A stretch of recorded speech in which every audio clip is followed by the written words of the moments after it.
What's up, YouTube? My name is Mike. This is Because Rabbler, and imagine you can see why here in the background. It's my 1964 Rambler.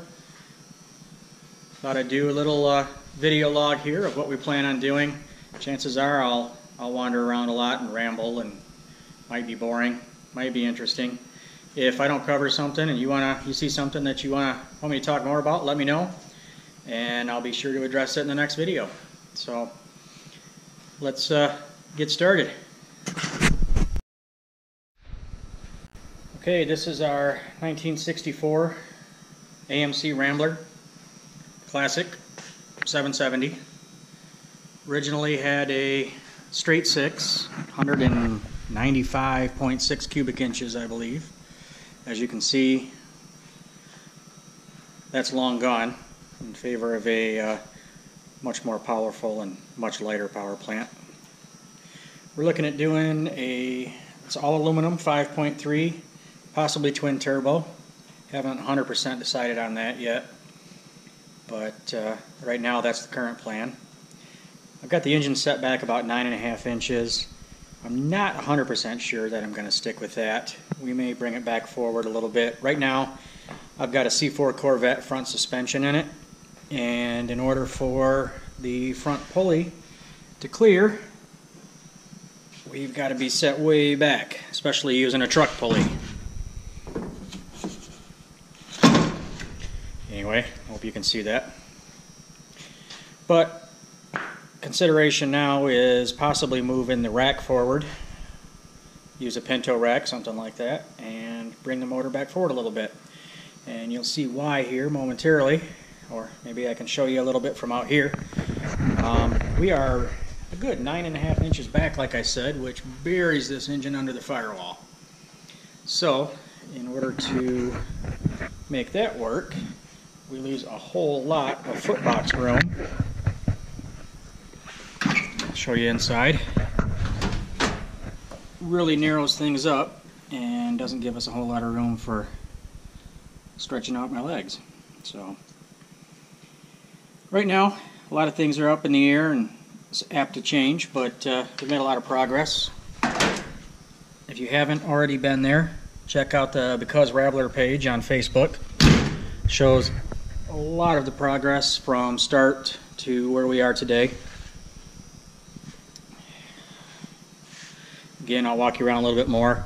I've got ET streets, 295, 65, 15, roughly, I don't know, what are they, 30.5 inch tall in the back and 11.5 wide. The car's getting a Dana 60 rear end, 410 gears, full spool, disc brakes all around. It's going to be ladder bar rear suspension, and as you saw, the Corvette front suspension that we'll have coilovers. In fact, we're doing coilovers all around. Right now we're sitting on GM rally wheels. I just thought they were kind of cool, and the back spacing worked out just about right. Got a whole box of center caps too, so might give it kind of a vintage look once it's painted, and pop some center caps on there. I guess a couple other things to note while I'm wandering around here rambling rambling about the Rambler. Replaced the front frame rails. You probably noticed that the strut towers are completely gone. The original suspension on these is kind of a goofy setup. It's got a shock that's almost built like, well, take that back. The shock kind of is a normal setup, but then it's got a spring that looks like a McPherson strut. It mounts up in a kind of a cup configuration, and then, in fact, here's the one of the old strut towers. You can see the lower bolt hole there is where the shock mounts. And then there's an upper bolt hole where the spring tower mounts up.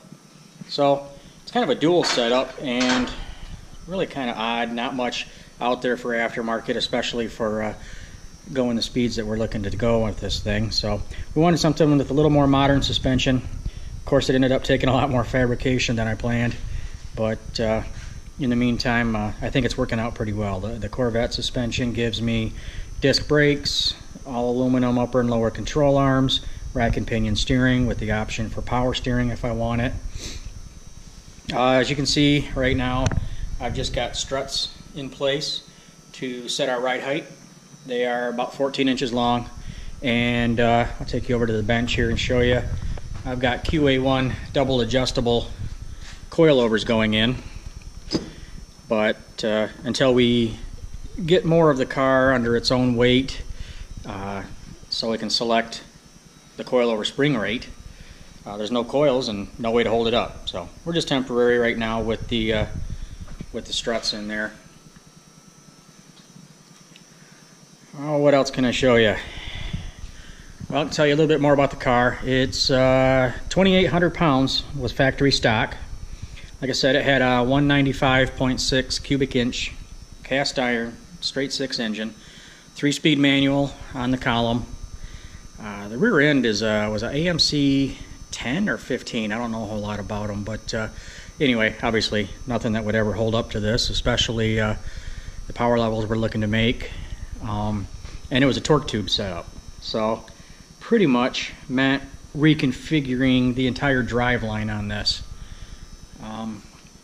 But I like the car, I like the color. It's going to stay this color. It's not going to get body worked, it's not going to get rotted out or anything along those lines. I'm just going to leave the factory look. I think it was painted at one point during its life, but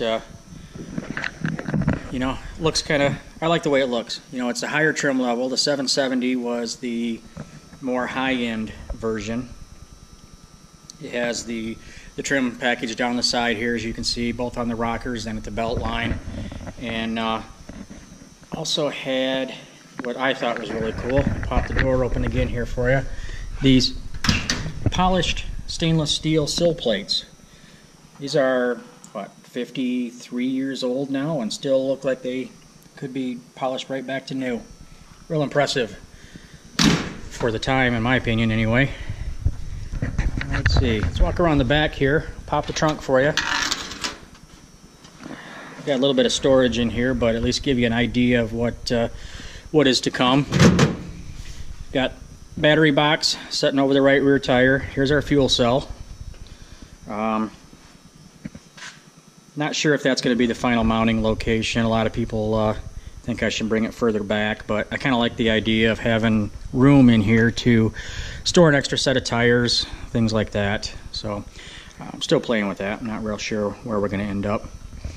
We've got our accessory brackets here for the alternator, things like that.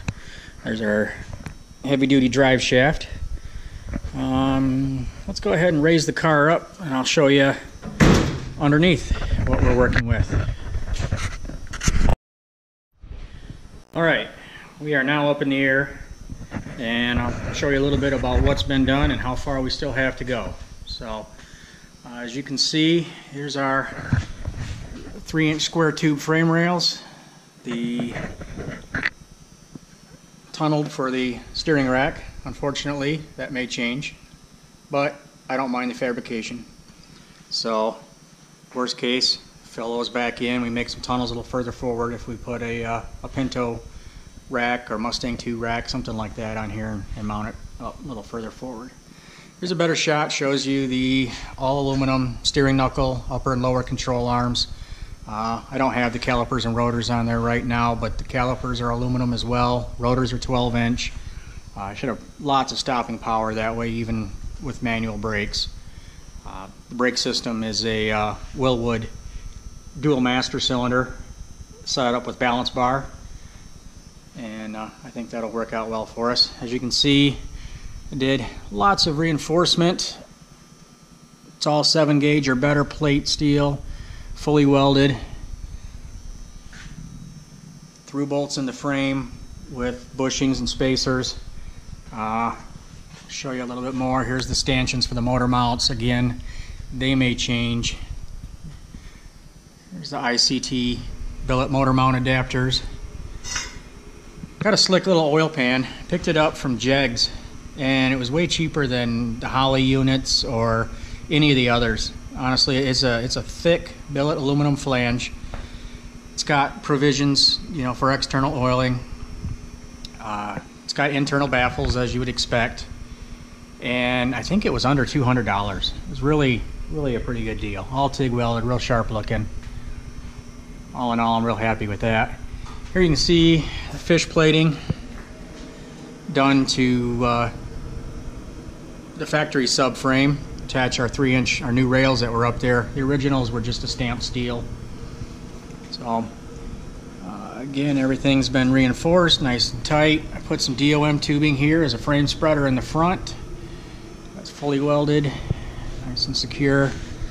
And let's move back. And here's where you start seeing where the fun's gonna begin, the next stage of the progress. As you can see, unibody car. So our front subframe ends at this cross member, which happens to be right in the way of the transmission. Hopefully you can still hear me. The heat just kicked on, of course. But we're running a 4L80E transmission.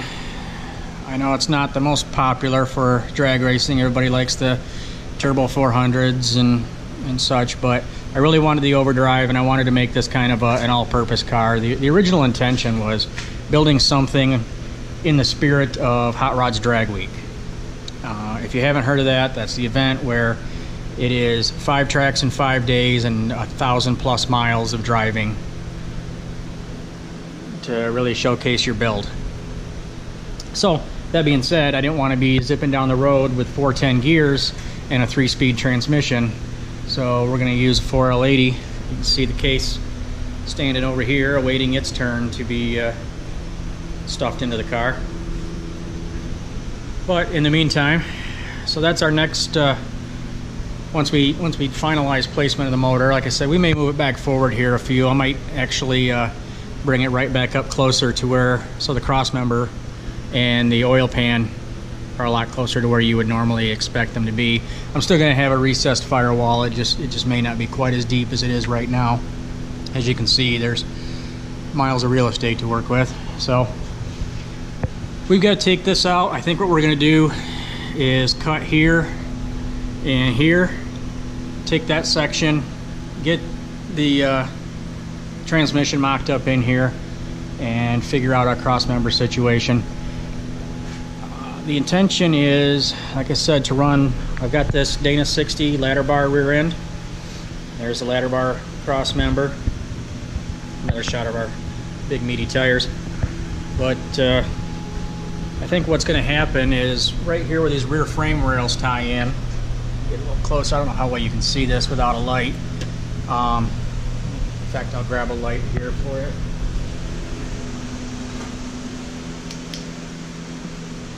Where these rear subframes tie in at the torque boxes, you can see a little bit of cancer, a little bit of rot, a little bit of repair from the old days. I think we're going to run pretty much straight across from that area all the way through once we establish the center line of the axle. And then their subframe connectors are going to tie in from, if I remember right, yes, the outside of the front subframe brings it to the inside of the rear subframe. So I think we're going to be in good shape there for tying everything together.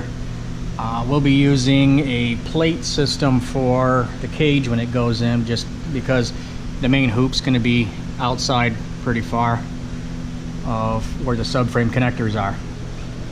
As you can see, she's not pretty under here, but again, a lot of this is going to go away. The bones are pretty solid on this car, and I think it's you know, it's never going to be a show car, but it'll be a nice lightweight hot rod. Intentions at this point are to take this rusty old family car and send it down the track at 150 plus. Ideally, I'd like to push right up against that 850 hard line. Most of your, I think both sink-sitting bodies, IHRA and NHRA, stop you at 8.50 on a regular 10-point cage. At that point, you go any faster, you need the funny car cage, which really makes it a lot less fun to drive and a lot more work, and at that point it's just getting too serious for a car like this. So anyway, we're going to run a 12-point cage, tying in, you know, all the way in the back, the main hoops, everything where we need to do it. It's got dash bar, I got rocker bars. It's a Chris Salston Chassis Works roll cage. It's already here and ready to go.